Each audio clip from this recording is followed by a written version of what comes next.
Praise the Lord. இன்றைய நாளுக்குரிய வேத வசனம் பிலிப்பியர் 2வது அதிகாரம் 5வது வசனம். கிறிஸ்து இயேசுவில் இருந்த சிந்தையே உங்களிலும் இருக்க கடவது. அன்புக்குரியவர்களே, இந்த அருமையான காலை வேளையிலே அருமைநாதர் இயேசு கிறிஸ்துவின் இனிய நாமத்தில் உங்களை வாழ்த்துகிறேன். இந்த நல்ல வசனத்திற்காக கர்த்தருக்கு நன்றி செலுத்துவோம். கிறிஸ்து இயேசுவில் இருந்த சிந்தை, கிறிஸ்து இயேசுவில் இருந்த சிந்தை நம்மை எல்லாம் பாவிகளாயிருந்த நம்மை விடுவிப்பது, பிதாவின் சித்தம் செய்வது அவருடைய மிகவும் அருமையான ஒரு போஜனமாய் காணப்பட்டது. ஆனபடினாலே இந்த நாட்களிலே கர்த்தர் நம்மோடு பேச விரும்புகிற ஒரே ஒரு காரியம், மனத்தாழ்மை உள்ளவர்களாயிருந்து அவர் எதை இந்த உலகத்தில் விதைத்தாரோ அதே அன்பு, சாந்தம், சமாதானத்தை விதைக்கிறவர்களாய் நாமும் மாற வேண்டும் என்று இந்த நாட்களிலே அவர் வாஞ்சையாய் இருக்கிறார். இன்றைக்கு அநேக சூழ்நிலைகளிலே பார்க்கும்போது உலகத்தில் எந்த விதத்தில் பார்த்தாலும் சமாதானமற்றவர்களாய் நடக்கிற அநேகர் இருக்கிறார்கள்.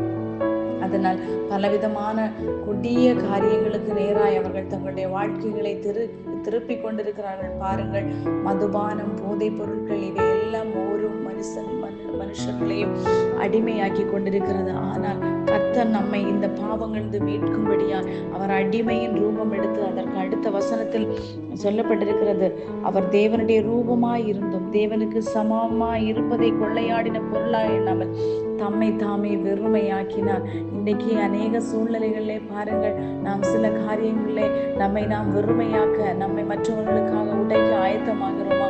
இல்லை. இன்றைக்கும் நம்முடைய இருதயம் மேட்டிமையானதா இருக்கிறதா?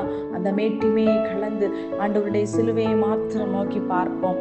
சிலுவையை நோக்கி பார்த்த கண்கள் ஒரு நாள் வெட்கப்பட்டு போனதில்லை. அவர் சிலுவை பரியந்தமும் தன்னை தாழ்த்தினார். காரணம், அவருக்கு தேவனோடு பிதாவோடு கேட்டு ஒருவேளை கர்த்தருக்கு பெரிய பயங்கரமான காரியங்களை செய்ய தெரியாமல் அவர் நமக்காக பாடுகளை ஏற்று சிலுவையில் மரிக்காவிட்டால் நமக்கு இந்த மகிமையான பரலோக ராஜ்யத்தின் நித்திய மகிமை நமக்கு கிடைக்காமல் போயிருக்கும். ஆனபடினாலே இந்த நாட்களிலே கர்த்தருக்காக நாம் முடிவு பரியந்தமும் நாம் நிற்கத்தக்கதாய் நம்மை நாமே தாழ்த்துவோம். மற்றுள்ளவர்களுக்கு நற்கந்தமாய் இருப்போம்.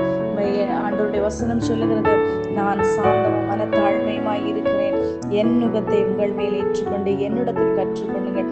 அவர் நமக்கு எதை கற்பித்தாரோ, அன்பு, சாந்தம், சமாதானம், தாழ்மை, இவைகளை எல்லாம் நாம் கடைபிடிக்கும் போது, கீழ்ப்படிதல், இவையெல்லாம் நாம் கடைபிடிக்கும் போது கர்த்தர் நம்மை உயர்த்த வல்லமுள்ள தேவனாய் இருக்கிறார். ஆகையால் அவரில் இருந்த சிந்தையே உங்களிலும் இருக்க கடவுது. அவருடைய சிந்தனையில் பாவம் இல்லை, அவருடைய செயலிலே பாவம் இல்லாமல் இருந்தது. இன்றைக்கு பாவத்துக்கு விலகி ஓடி நித்திய ராஜ்யத்தை சுதந்திரித்துக் கொள்வோம். கர்த்தர் தாமே உங்களை ஆசீர்வதிப்பாராக. ஆமென். God bless you all.